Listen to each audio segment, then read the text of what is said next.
এত লম্বা কবরের জিন্দেগি কেমনে পার হবেন বলেন তো? নূহ আলাইহিস সালামের জামানায় যারা মারা গেছে তারা আজ কত হাজার বছর কবরে পড়ে আছে। ইব্রাহিম আলাইহিস সালামের জামানায় যারা মারা গেছে তারা আজকে কতদিন কবরে পড়ে আছে। হ্যাঁ, আবু জেহেল আজকে কত বছর কবরে পড়ে আছে? 1450 বছর, আরো বেশি, 1450 বছর ধরে পড়ে আছে কবরে। এরপরে তো হাসরের মাঠ, এরপরে তো ফুলসেরা, এরপরে তো জাহান্নাম, আর তো রইছে। তাহলে দুনিয়ায় থাকলি কতদিন, কবরে পড়ে রইলি কতদিন? আপনি বলেন। আবু জেহেল দুনিয়াতে ছিল 800 বছর,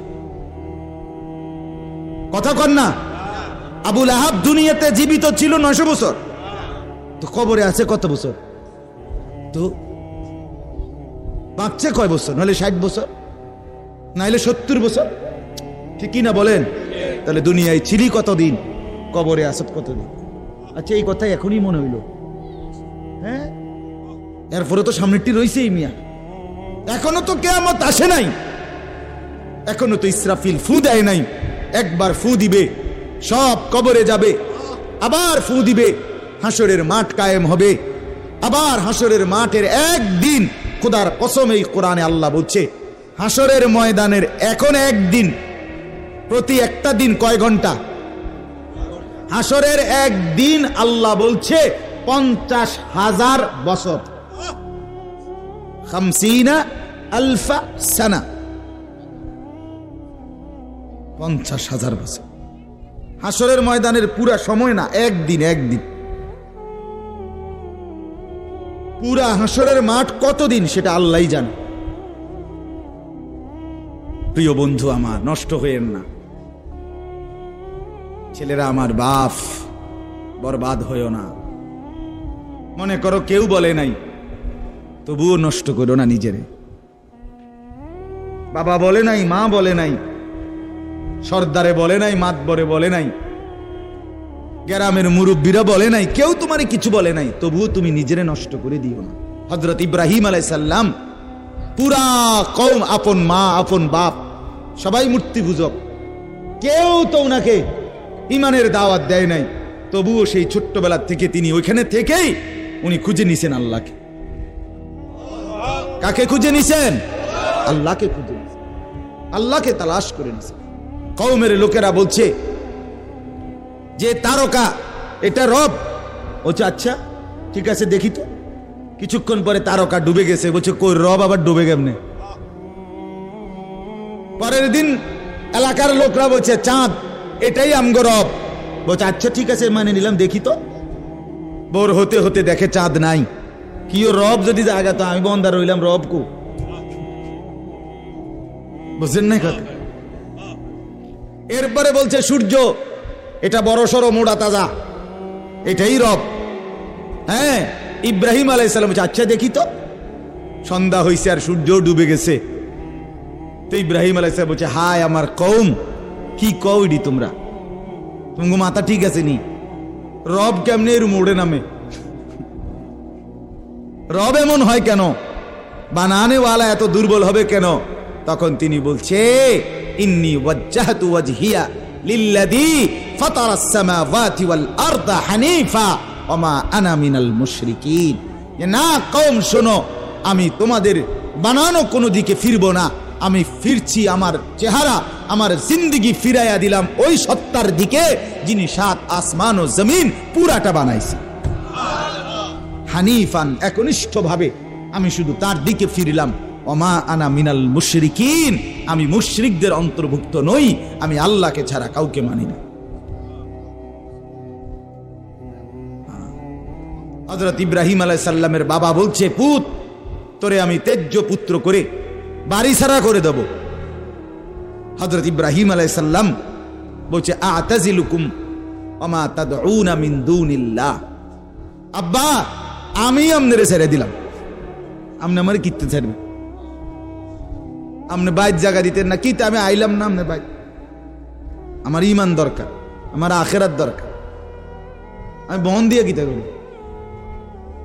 আমি সোফা দিয়ে করবো নাকি? আমি বিল্ডিং দিয়ে করবো কি? যার বাপে বিল্ডিং করে দিছে না হাতে বেড়া পরে আর বিল্ডিং করতে আসছে না।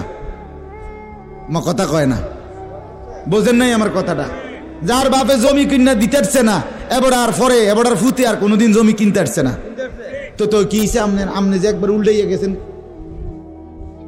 আরে ফুত, আমি যদি কদ্দুর কিছু করে দিয়ে যাইতাম না পারি, আমি মরলে তারা খাইবো কেমনে? না, তারা চিরা খাইবো। আর পরে আপনি 2 বস্তা চিরা কিনা দিয়ে যাই, আপনি মরলে আর কেউ দুনিয়াত কাম করতো না, আপনি একটা কামিলা মূর্তি আছেন শেষ।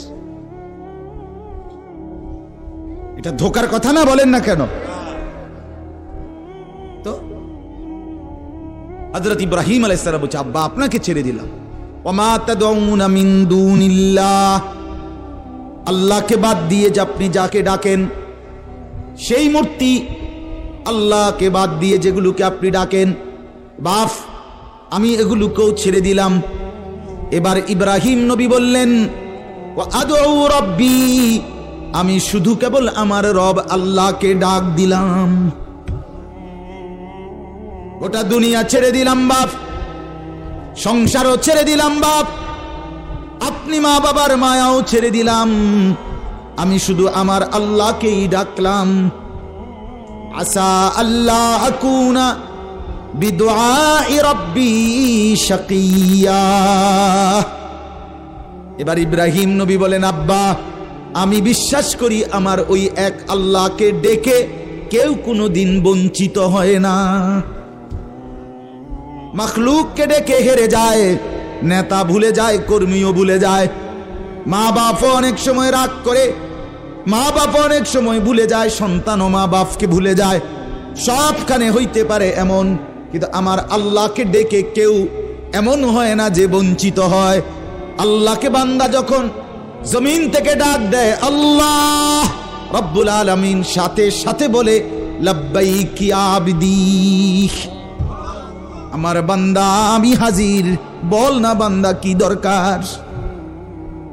বান্দা আবার বলে আল্লাহ, আল্লাহ আবার বলে লাব্বাইক, আছি তো বলো না।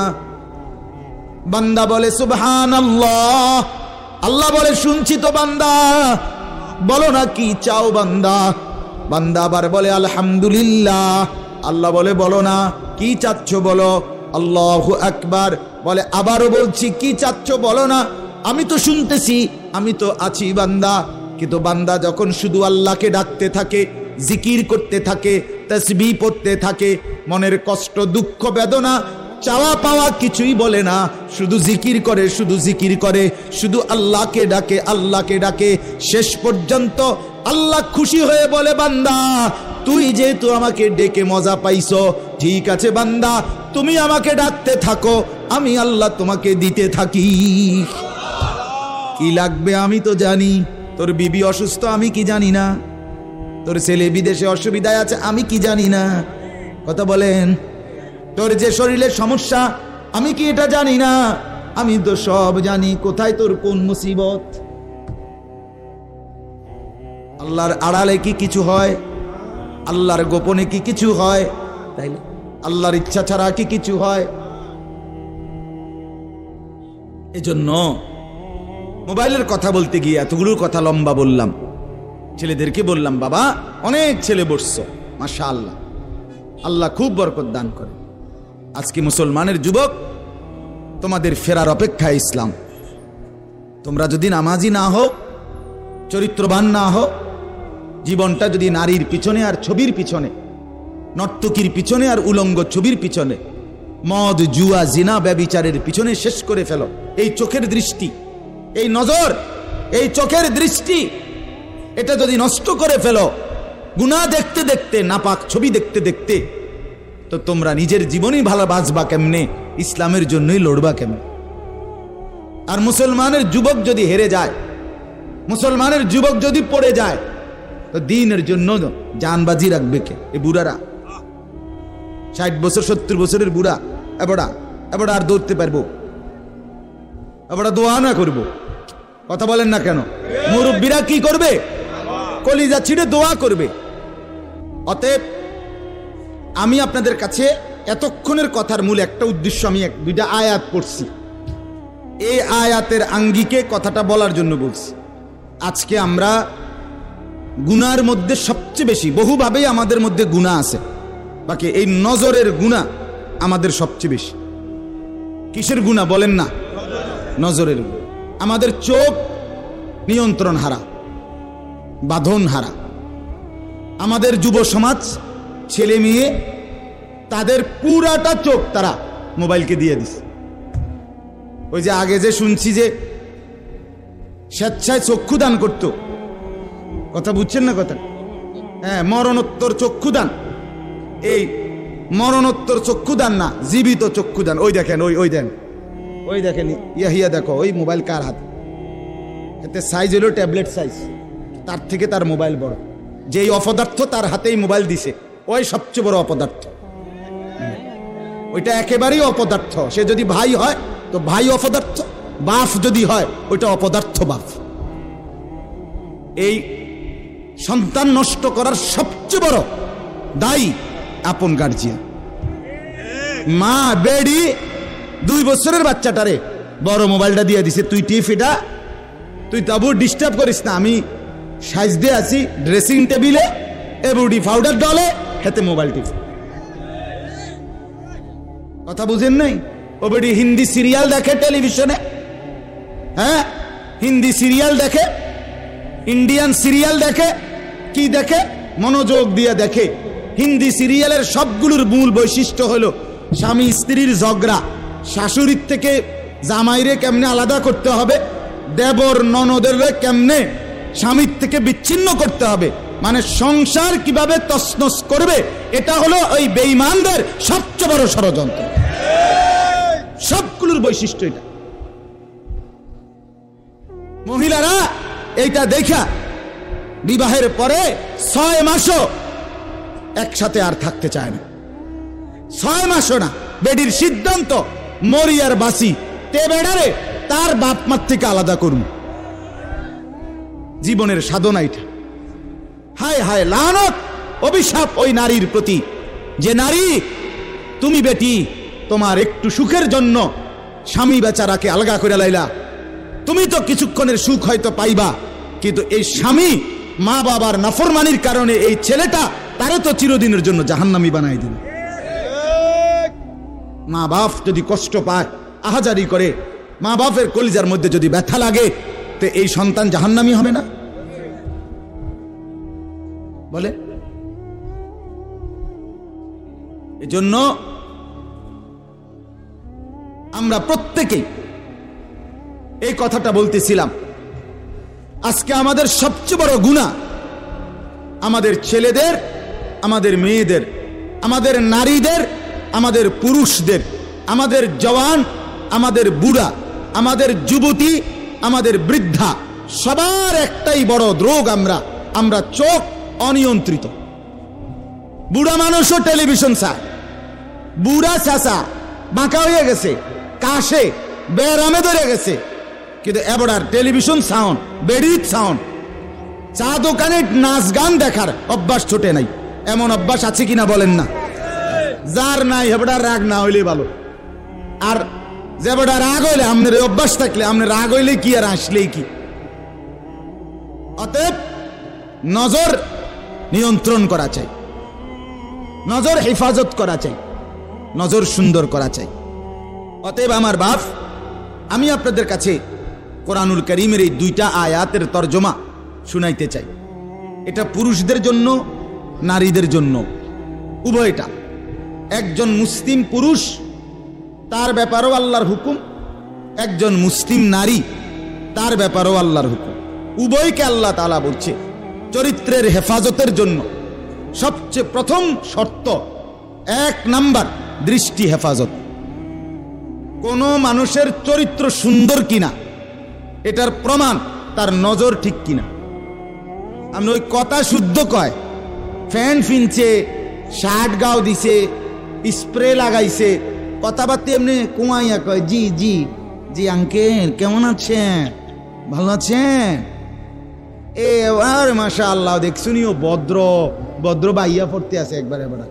না না না না, 1 নাম্বার পবিত্রতা, সুন্দর উত্তম আখলাক, সৎ চরিত্রবানের এক নাম্বার বৈশিষ্ট্য হলো যে যার চক্ষু নিরাপদ, যে চোখ নিরাপদ রাখে, এক নম্বরে আল্লাহ তাআলা বলেন। আর চূড়ান্ত হলো যে নিজের লজ্জাস্থান হেফাজত করে। এই দুই দিকের বেড়া, মাঝখান দিয়ে এর ভিতরে যা আছে সবগুলো এতে নিয়ন্ত্রিত হবে। যে নিজের চোখকে হেফাজত করে, নামাইয়া রাখে, ভিন নারী, হ্যাঁ, যেই দৃশ্য দেখা, যেই ছবি, যেই নাচ গান, অশ্লীল দৃশ্য, হ্যাঁ, উলঙ্গ ছবি, বেপর্দা নারী, ভিন নারী, যাকে দেখার আমার কাছে অনুমতি নাই, আল্লাহ অনুমতি দেন নাই, তার থেকে নজর যে নামিয়ে রাখে এবং নিজের লজ্জাস্থান যে হেফাজত করে, আল্লাহ কোরআনে বলছে যালিকা আজকা লাহুম, এটাই হচ্ছে সর্বশ্রেষ্ঠ পবিত্রতা। এটাই হলো সর্বশ্রেষ্ঠ, কি বলেন না, পবিত্র, সেই বড় পবিত্র। এবার এই শুদ্ধ কথা কোক আর সিটেঙ্গা কথা কোক, কথা নোয়াখাল্লা হোক আর সিলিটটা হোক, এটা দেখার বিষয় না। দেখার বিষয় হলো তার নজর দৃষ্টি এটা নিচের দিকে কিনা, আর লজ্জাস্থান হেফাজত কিনা। এই দেখেন আল্লাহ কি বলে শুনেন। 18 নম্বর পারা 24 নম্বর সূরা, সূরায়ে নূর, এই সূরার 30 নম্বর আয়াত। আল্লাহ তাআলা বলেন, কুল, হে নবী আপনি বলুন, লিল মুমিনিন, সমস্ত মুমিন পুরুষদেরকে, মানে এই হুকুম কার্যকর শুরু হবে যেই ছেলেটা সাবালক হইছে, যেই মেয়েটা সাবালক হইছে, ওই দিন থেকে 100 কার্যকর। কোন ছেলের উপরে যেদিন গোসল ফরজ হয়েছে, প্রথম যেদিন তার বীর্যপাত হয়েছে, সেদিন থেকেই সে সাবালক, প্রাপ্তবয়স্ক, সেদিন থেকেই সে যুবক, সেদিন থেকে ইসলাম মানা পুরাটা 100 তার উপরে ফরজে আইন। ওই দিন থেকে তার 1 মিনিট 1 সেকেন্ড হিসাবের বাহিরে হবে না। প্রতি সেকেন্ড নিঃশ্বাসের জন্য তাকে মৃত্যু পর্যন্ত, মানে বালেগ হওয়ার দিন থেকে মৃত্যু পর্যন্ত যে হায়াত পাইছে, যে দূর আল্লাহর কাছে হিসাব দিতে হবে তদ্দূর। রাতের হিসাব, দিনের হিসাব, হাঁটলে, বসলে, উঠলে, খাইলে, ঘুমাইলে, এমনকি নিঃশ্বাসের হিসাবও খোদার কসম আল্লাহর কাছে দিতে হবে। কোন মেয়ে যেদিন তার প্রথম মাসিক শুরু হয়েছে 13-14 বছর বয়সে, সেদিন থেকে সে প্রাপ্তবয়স্কা, সাবালিকা, সে যুবতী। অতএব সেদিন থেকে মৃত্যু পর্যন্ত তার হায়াত যতদিন পাইছে, একদিনের ভালো মন্দ, জায়েজ না জায়েজ, হালাল হারাম, বৈধ অবৈধ, সবকিছুর হিসাব সে আল্লাহর কাছে দিতে হবে। কথা বুঝলেন কিনা আপনি? হ্যাঁ, এটা জরুরি, এটা জরুরি। স্বামীর কারণে, শ্বশুরের কারণে, স্ত্রী, মহিলা বলেন আমার স্বামী বাধ্য করছে দেবরের সাথে দেখা করা, স্বামী বাধ্য করছে ভাসুরের লগে দেখা করতে, খোদার কসম স্বামী যদি আসমান ভাঙ্গাও মাথাত চালায়, তারপরও স্ত্রীর জন্য এই কথা মান্য করা স্বামীর হারাম। আর স্বামী যদি এই হারাম কাজের জন্য বাধ্য করে স্ত্রীকে, এই স্বামী জালেম। এই স্বামী কি বলেন না কেন, শাস্তো ভাই, জ্যাঠতো ভাই, খালতো ভাই, ফুফাতো ভাই, দুলা ভাই, তারারে কইছে বাদ বাইরা দাও, তুমি আজ্ঞায় দাও, তারা মেহমান, সব সময় কি আর আইয়েনি? হ্যাঁ, যেই স্বামী বলে, যেই শ্বশুর বলে, এই উভয়টাই জালেম, নিকৃষ্ট পাপী, সীমালঙ্ঘনকারী, সীমালঙ্ঘনকারী, কোনো সন্দেহ না, কোনো সন্দেহ। আল্লাহকে, আল্লাহর হুকুমের বিরোধিতা করে মাখলুকের হুকুম মানা অনুমতি নাই, অনুমতি নাই। হযরত ইব্রাহিম আলাইহিস সালামের বাবা ওনাকে মূর্তি পূজা করতে বাধ্য করতে চাইছে, করছে না, কইছে না যে নরে তেজ্য পুত্র করে দেবো বেটা, কোরআনের আয়াত। ইব্রাহিম আলাইহিস সালাম বলছে আমনেরে আমি ছেড়ে দিলাম। কিসের জন্য? ঈমানের জন্য। কিসের জন্য বলেন না? ওয়া ইন জাহাদাকা আলা আন তুশরিকা বি মা লাইসা লাকা বিহি ইলমুন ফালা তুতি'হুমা ওয়া সাহিবহুমা ফিদ দুনিয়া মা'রুফা। কোরআনে আল্লাহ বলেন, তোমার মা বাপ যদি তোমাকে আমি আল্লাহর সাথে শিরিক করতে বলে, তুমি কোনোভাবেই তার অনুসরণ করবে না। হ্যাঁ, তবে মা বাবার সাথে কষ্টদায়ক আচরণ করবে না, ব্যবহার করবে ভালো, ব্যবহার করবে উত্তম, তার গায়ে হাত দিবে না, তারে ধাক্কা দিবে না, তারে গালি দিবা না, তারে ধমক দিবা না, কিন্তু তার কথা মানবা না। কোন কথা? আল্লাহর নাফরমানির কথা, শিরিক, কুফর, নাজায়েজ, হারাম। হারাম। সেদিন আমার কাছে এক যুবক ভাই জিজ্ঞেস করছে এই কথা, যে তার বাবা তাকে বাধ্য করতেছে তার দোকান দেখাইয়া 5 লাখ টাকা সুদে টাকা নিয়ে দিতে। মন নাই? আমি পরিষ্কার আমরা বলছি যে অসম্ভব কথা। তোমার বাপ প্রয়োজনে তোমারে ঘর থেকে বের করে দিবে, দেও। এক তো তুমি তারে গালি দিও না, কিন্তু তুমি তার এই কথা মান্য না। এই কথা মানার অধিকার, যেটা আল্লাহ হারাম করছেন সেটা বাবার কথার কারণে হালাল। আরে বলেন না কেন? যেটা আল্লাহ হারাম করছেন সেটা স্বামীর কথার কারণে হালাল না। না, আমি কিতা করতাম, বেডিতে এই সমস্ত ফাঁকনা কথা কইলে হইতো না। তে বেড়া বাতানে চাইলানে আমি রাইন্দা দেই, এরপরে কিতো বেডি হেতে কইতে পারবো। আরে আলাপ এসব আলাপ করলে হইতো। ফেরাউনের ঘরে বিবি আসিয়া, ফেরাউনের মতো জালেম কাফের, তার ঘরে নিজের ঈমান 100 ঠিক রাইখা দেখাই দিছে পৃথিবীবাসীকে যে জমিনে ফেরাউনের চাইতে বড় কাফের কে হবে। আমি তার ঘরে থাইকা ঈমানদার থাকছি, আমি স্ত্রী আসিয়া, আমি জান্নাতি। অতএব পৃথিবীর সবচেয়ে বড় জালেমের ঘরে থাকলেও, পাপীর ঘরে থাকলেও তোমাকে আখিরাত বরবাদ করতে পারবা না। আল্লাহ আমাদের মা বোনদেরকে বুঝার তৌফিক দান করে, আপনাদেরকেও বুঝার তৌফিক দান। নিজের স্ত্রী, নিজের কন্যাকে বাজারের পণ্য বানাবেন না। আত্মমর্যাদা বহুত বড় সম্পদ, গায়রত। আপনার স্ত্রী বেপর্দা বাজারে বাজারে ঘুরে, রাস্তার পুরুষ রাক্ষসের মতো তাকাইয়া দেখে, আপনার আত্মসম্মানে লাগে না, আপনি বেগায়রত, আপনি পুরুষ নামের কলঙ্ক। আপনার মেয়ে বেপর্দা হাঁটে, 8-7 কাপড় পরে, টাইট কাপড় পরে, জামা পরে, রঙ্গিলা পাউডার সিয়া সাজ্জা রাস্তার বখাটে দুই পাশে কুত্তার মতো দুই পাশে গুরগুর গুরগুর কইরা পিছনে পিছনে ঘোরে। আমনে বাপ হইয়া জানেন, মেয়ে মা হইয়া দেখছেন, আমনের গায়ে লাগে না, কলিজায় লাগে না। আপনি বেগায়রত, আত্মমর্যাদাহীন পুরুষ আপনি। আমি সেদিন নিজে দেখছি, আমার কলিজা ছিঁড়ে গেছে। আমি নিজে দেখছি, ওই দেবিদ্দার রাস্তা দিয়ে আসতেছি, বাজারের মধ্যে জ্যাম। হঠাৎ আমার নজর জানালা দিয়ে বাহিরে দেখলাম একটা স্কুল পড়ুয়া মেয়ে। মেয়েটা আপনার স্বাভাবিকভাবে জড়সড় হয়েই হাইটা যাইতেছে সামনে দিয়া। ঠিক মেয়েটার এক হাত পিছনে একটা ছেলে আপনার এই বড় মোবাইল দিয়া, মেয়েটা হাঁটতেছে মেয়ের মতো, এই জানোয়ারে পিছন থেকে ভিডিও করতে করতে মেয়ের যাইতেছে পিছন। আমার মন চাইছে জানালা খুলে বলি, বোন তোর পিছনে কুত্তা লাগছে, তোর পেছনে কি লাগছে? কুত্তা লাগছে, তুই তোরে কুত্তা থেকে বাঁচা। বলেন মুসলমান এত নিকৃষ্ট হয় কিভাবে? আমরা নিজে কিতাবে পড়ছি, এই আজকেও পড়ছি ইয়াহিয়া, এই বইটা ফিলিস্তিনি বই, এটাতে লেখা আছে পৃথিবীর পশ্চিম প্রান্তে, মনে করেন পৃথিবীর এদিকে শেষ প্রান্তে যদি কোনো মুসলমান বোন নির্যাতিত হয়, খোদার কসম পৃথিবীর পূর্ব প্রান্তের শেষ মুসলমানের উপরও ফরজ ওই বোনের ইজ্জতের বদলা নেওয়া। এটা মাসালা। কথা ছিল এই, মুসলমানের যুবক হবে মা বোনের ইজ্জতের পাহারাদার। কোথায় সেই মোহাম্মদ বিন কাসেম, 17 বৎসরের যুবক, আরব জাহান থেকে আসছে ভারতে, সিন্ধু প্রদেশে দেবল রাজার এলাকায় একজন বোনকে একজন ডাকাত, জলদস্যু,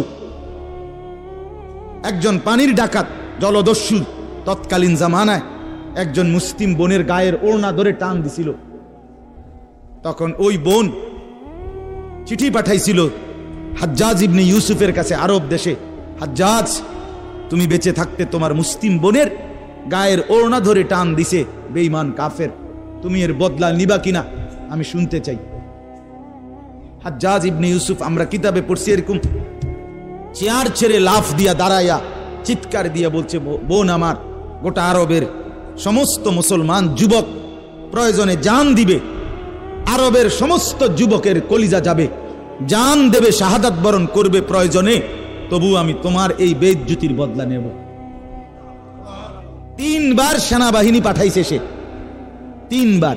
প্রথম 2 বার পরাজিত হয়েছে মুসলিম বাহিনী, তৃতীয়বারে নিজের একমাত্র মেয়ের জামাই মুহাম্মদ ইবনে কাসেম রাহমাতুল্লাহ আলাইহি, এই উনারে দিয়া এরপরে এই সিন্ধু দেবল রাজাকে পরাজিত করে ওই বোনকে জেলখানা থেকে উদ্ধার করছে এবং এই হিন্দু রাজার এলাকায় কালেমার পতাকা উড়াইয়া দিছে। হ্যাঁ, সেখান থেকেই এই ভারতীয় উপমহাদেশে মুসলমানদের যাত্রা, ইসলামের সূচনা। এক বোনের ইজ্জতের জন্য ধর্ষিতা হয় নাই, কাপড় টান দিছে কেন? খলিফা মুতাসিম বিল্লাহ, এক ইহুদি খলিফা মুতাসিম বিল্লাহ, মুসলমানদের একজন খলিফার নাম উমাইয়া খলিফা। ওনার আমলে একজন মহিলা ইহুদিদের এলাকায় গেছিল, বাজারে পর্দানসীন বোরখাওয়ালা নারী। ওই ইহুদি, দুষ্ট এক ইহুদি, ওই মহিলার পিছন দিক দিয়া, বোরকার পিছনে কৌশলে পিছন দিক দিয়া গোপনে এমন এক রশি টান দিস বাঁধছে। রশি বান দেওয়ার কারণে মহিলা যখন সামনের দিকে আগাইছে, তখন এই রশির টান লাগাতে মহিলার বোরকা উঠে গেছে উপরের দিকে সামান্য, উনি পড়ে গেছে। এই মহিলা ওই বাজারে চিৎকার দিয়া বলছে, ওয়া মুতাসিমা, হায় মুতাসিম, তুমি কই? তোমার মুসলিম বোনকে বেইজ্জতি করছে। সাথে সাথে খলিফা মুতাসিম বিল্লাহ পুরা বাহিনী নিয়ে আইসা ওই ইহুদি অঞ্চল পুরা জ্বালায় ফেলছে। কথা ছিল এই, বা কথা ছিল এই, রক্ত আর আমাদের গায়রত আর আমাদের হারিয়ে ফেলেছি। পরের মেয়ে দেখতে দেখতে, পরের নারী দেখতে দেখতে, টেলিভিশন দেখতে দেখতে, নিজের বিবি বাচ্চারও লাগাই দিছেন, নিজের ঘরে টেলিভিশন চাইতো, নিজেও বইয়া বইয়া সাদোয়ানে বেডি চান, টেলিভিশন চান, ফুতেও সারা রাত সারা দিন সমবয়সী ফুলানের লগে হাইটটা মোবাইলে ছবি চায়। তো সমাজ গড়বে কে? পরিবার নিরাপদ থাকবে কেমনে? কথা বলেন না কেন? বুড়ারাও সাদোয়ানে, বেডি তো ঘরের টেলিভিশনে, ফুলাফাইনে মোবাইলের আড্ডায়, তো মানুষ চরিত্রবান হবে কিভাবে? কমপক্ষে মুরব্বিগত লজ্জাবোধ থাকা উচিত। আমার মাথাতে ধরে না, মানে দাড়িওয়ালা 60 বছরের বুড়া বেড়া কেমনে বেডি চায় সাদোয়ানে বই? আমার একারে বহুদিন ভাই, আমি এটা অনেকদিন চিন্তা করে চাইছি, এটার কারণটা কি? আরে এরকম বুড়া বেড়া কি লেগে বেরিয়ে চাই? আমনের কি জীবনটা আজ এতটা বছর পরেও এখনো আমনের আখেরাতের কথা মনে পড়ে নাই? আরে কি ডাকাইতো আমনে মরতেন না?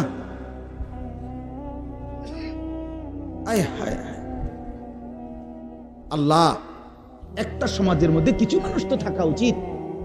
আরে বলেন না, 2, 4, 10, 50 জন মানুষ তো একটা সমাজে থাকা উচিত, যারা সবাইকে চরিত্রের কথা, আখলাকের কথা, নামাজের কথা, আল্লাহর কথা, পরকালের কথা বলবে। এটা কি উচিত না? কথা বলেন, উচিত না? কিছু মানুষ উচিত না। কই মানুষগুলো কই? বলেন না চাচা, ওই মানুষগুলো কই? চেয়ারম্যান ভাই বলেন, কই মানুষগুলো কই? আচ্ছা চেয়ারম্যান আপনি কোন ভাই? আমি তো এতক্ষণ খেয়াল করি নাই। আরিফ ভাই আমাদেরও খুব কলিজার টুকরা, মহব্বতের আমার। তো আমনে বলেন, একজন চেয়ারম্যানকে বলতে বলেন মাইক দিয়ে, এখন 1 সপ্তাহ 1 মাসে এই নারী গঠিত কেলেঙ্কারির কি পরিমাণ বিচার তারা করতে হবে? আমি অসংখ্য চেয়ারম্যানের সাথে কথা বলছি, প্রায় বলে হুজুর সমাজটা খাইয়া লাইছে একদম। এই যে বলতেছে এটাই বেশি চরিত্রহীনতার সয়লাভ। আহারে নারী, বেচারা স্বামী 16 বছর বিদেশ করছে, হায় রে কলজা ফাটা তার কষ্ট। কি পরিমাণ রোদ্রে টাকা রোজগার করছে, কয়টা টাকা। আমি তো সৌদি আরবে যে কয়বার আল্লাহ নেওয়ার তৌফিক দিছে, হজ উমরায় গেছি অন্য কোনো কারণে না, প্রতিবারই দেখছি বাফ, আহারে প্রবাসীদের কষ্ট কাকে বলে। প্রখর রোদ। এই শুধু তর্জমাটা শোনেন, 5 মিনিটে শেষ হয়ে যাবে তর্জমা। আল্লাহ তাআলা বলেন কুল্লিল মুমিনিনা, হে নবী আপনি মুমিন পুরুষদেরকে বলেন। তাহলে পুরুষ বলতে কি বুঝাইছি বুঝছেন তো এটা নাকি? যেদিন থেকে সাবালক, আর মহিলা যেদিন থেকে তার মাসিক শুরু হয় প্রথম, সেদিন থেকে নারী। আল্লাহ বলেন হে নবী প্রত্যেক পুরুষকে বলেন ইয়াগুদ্দু মিন আবসারিহিম ওয়া ইয়াহফাজু ফুরুজাহুম, তারা যেন বাধ্যতামূলক দুইটা কাজ করে। এক, ইয়াগুদ্দু মিন আবসারিহিম, তারা যেন তাদের চোখ নিচের দিকে নামায় ভিন নারী থেকে, নাজায়েজ দৃশ্য থেকে, যে জিনিস দেখার অনুমতি নাই, যেই ছবি দেখার অনুমতি নাই, যেই নারীকে দেখার অনুমতি নাই, তার থেকে যেন তারা চোখ নামায়। ওয়া ইয়াহফাজু ফুরুজাহুম, এবং প্রত্যেকটা মুমিন যেন নিজের লজ্জাস্থানকে হেফাজত করে। নিজের লজ্জাস্থান হালালভাবে অনুমোদিত ছাড়া, স্বামী স্ত্রীর পবিত্রতা ছাড়া অন্য কোনো ক্ষেত্রে নিজের লজ্জাস্থানকে হারামভাবে যেন ব্যবহার না করে।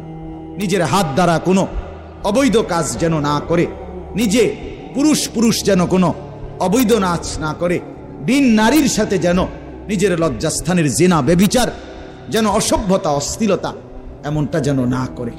আল্লাহ বলেন যালিকা আযকা লাহুম, কি হবে এতে? আল্লাহ বলে এটাই হবে সর্বশ্রেষ্ঠ পবিত্রতা। এটাই কি বলেন না? সর্বশ্রেষ্ঠ পবিত্রতা। ইন্নাল্লাহা খাবীরুম বিমা ইয়াসনাউন, আল্লাহ বলে যত কৌশলে, যত ফন্দিতে, যত বুদ্ধিতে, যত সিক্রেটে, যত গোপনে তোমরা যে যাই করো, আমি আল্লাহ 100 খবর রাখি। আমার কাছে গোপন কিছু গোপন নাই।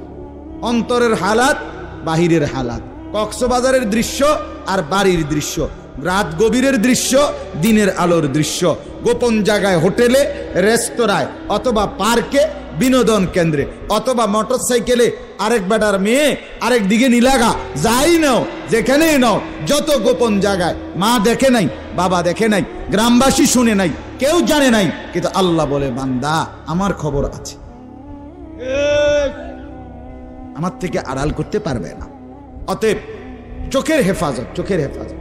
বুড়া মানুষ আপনাদেরকে মৃত্যু পর্যন্ত, 90 বছরের বুড়া, আমার বুড়ো হয়ে গেছি, বয়স হয়ে গেছে না, মানুষের শরীর আড্ডি মাড্ডি বয়স হয়। শাহওয়াত, শাহওয়াত যেটাকে বলে, কামনা বাসনা, এটা কখনোই বুড়ো হয় না, বুড়ো হয় না। হ্যাঁ সোজা কথা, আমি খোলামেলা বললাম, শাহওয়াত কি হয় না? বুড়ো হয় না। এজন্য বালেগ থেকে বৃদ্ধ পর্যন্ত সবাই এই হুকুম। 2 নাম্বার আল্লাহ বলেন 31 নম্বর আয়াত, অকুল্লিল মুমিনাতি ইয়াগুদুদনা মিন আবসারিহিন্না ওয়া ইয়াহফাজনা ফুরুজাহুন্না, হে নবী আলাদাভাবে আপনি মুমিন মহিলাদেরকেও বলেন, নারীদেরকেও বলেন, তারাও যেন এই 2টা কাজ করে। কি? চোখ নামিয়ে রাখে, চোখ নামিয়ে রাখে। কোন নারী যেন রাস্তার পুরুষ, ভিন পুরুষ, যাদেরকে দেখার অনুমতি নাই, এই যে দেবর, এই যে ভাসুর, চাচাতো ভাই, মামাতো ভাই, ফুফাতো ভাই, খালাতো ভাই, দুলা ভাই, এরকম মানুষগুলো যাদেরকে দেখার অনুমতি নাই, রাস্তার পুরুষ যাদেরকে দেখার, চোখ ফেলার অনুমতি নাই, তাদের থেকে যেন চোখ নামিয়ে রাখে। ওয়া ইয়াহফাজনা ফুরুজাহুন্না, আল্লাহ বলে প্রত্যেক নারীকে বলেন হে নবী তারাও যেন তাদের লজ্জাস্থানের হেফাজত করে। এক নারীর সতীত্ব, তার ইজ্জত, তার সম্ভ্রম, এটাই তার জীবনের সবচেয়ে বড় সম্পদ। যে নারী সতীত্ব হারা, যে মেয়ে ইজ্জত হারা, তার জীবনে আর 2 পয়সার কোনো মূল্য নাই। জন্তু জানোয়ারের কোনো মূল্য থাকতে পারে, কিন্তু এই বেহায়া, বেশরম, লজ্জা হারা, ইজ্জত হারা, যেটা যদি কেউ ধর্ষিতা হয় নাই, কিন্তু পর পুরুষের সাথে অবৈধ সম্পর্ক করে, হারাম প্রেম করে, ভিন পুরুষের সাথে নিজের ইজ্জত নষ্ট করেছে, নিজের চরিত্র নষ্ট করেছে, খোদার কসম তার 2 পয়সার কোনো মূল্য এই সমাজে, দুনিয়াতে, আখেরাতে কোথাও নাই। সে ঘৃণিত, সে লাঞ্ছিতা নারী, এটার আর কোনো মূল্য নাই। এই জন্য বিবাহ বহির্ভূত প্রেম করার পরে, বিবাহ করার পর এই বিবাহ আর টেকে না। আমার কাছে বলি হুজুর কি গভীর সম্পর্ক ছিল, এখন বিয়ে করলাম, 8 মাস না যাইতেই সংসারটা জাহান্নামের টুকরা হয়ে গেছে। আমি বললাম মূল কারণ হইল বিয়ার আগে আমনো হেবুডির কোনো দোষ ধরেন নাই, হেবুডিও আমনের কোনো দোষ ধরেন নাই, শুধুই কেবল ভালোই বাসছেন, কিচ্ছু আর কোনো ত্রুটি দেখেন নাই। তুমি না খুব ভালো, ও না, এত ভালো। এটি তো ছিল আগে, যে সময় আপনি বালা বালা খাওয়াইছেন, চটপুটি, নুডলস, তারপরে বিভিন্ন বার্গার, এই সময় তো আরামে কথা কইছে। এখন যখন বিবাহ হয়ে গেছে, সংসার শুরু হয়েছে, এখন নুনের মধ্যেও দোষ, চিনির মধ্যেও দোষ। নুনও আগের মতো কড়া লাগে না, চিনিও আগের মতো মিঠা লাগে না। কথা বুঝেন নাই? এখন ভালোবাসা ঠুস। ভালোবাসা কি? এই জন্য আল্লাহ বলেন, নারীকে বলেন নজর নামাইতে এবং নিজের লজ্জাস্থান হেফাজত করতে। বাকিটা অন্য কোনো দিন। আল্লাহ তাআলা আমাদের প্রত্যেক পুরুষ নারী, যুবক যুবতী, জওয়ান বুড়ো প্রত্যেককে নিজের চরিত্রের সৌন্দর্যের জন্য চোখ দৃষ্টি নামানো এবং লজ্জাস্থান হেফাজত রাখবার তৌফিক দান করেন।